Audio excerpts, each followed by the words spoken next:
leader in the National Assembly to pass his words of condolences.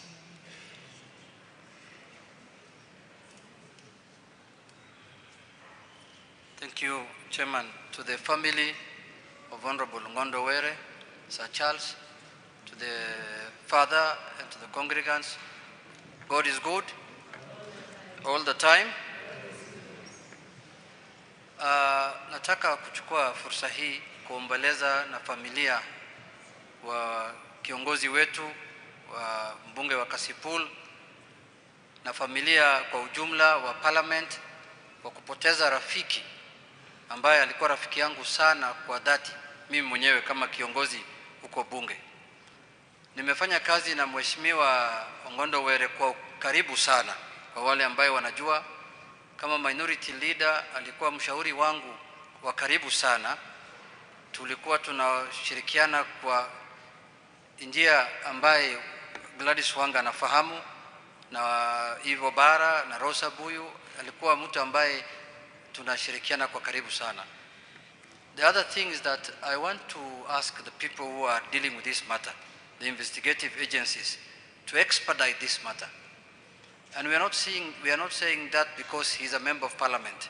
He's a Kenyan, he's a husband, he's a father, and he's a leader who had the aspirations and the mandate of over 100,000 people. So all those people he was leading will want to know why their member of parliament was killed. So I would like to ask the investigative agencies to expedite this matter so that the family can come to terms with what happened to their father.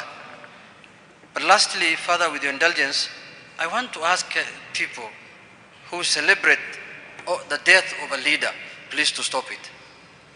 Politicians also are fathers, they are husbands, they have children, they have families. And if you have a problem with a politician, wait for the election and deal with him. Don't celebrate when he has a problem.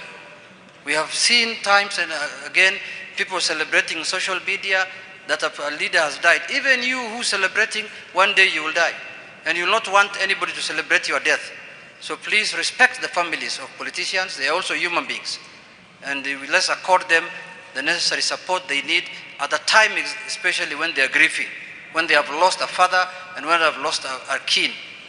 That's my plea to Kenyans who have been celebrating. And let's not associate people with things you cannot substantiate. With those few remarks, I would like to say condolences to the family, and may God and the Lord stand with the family at this trying moment. Thank you very much. May the Honorable Aaron Cheriot, the Majority Leader,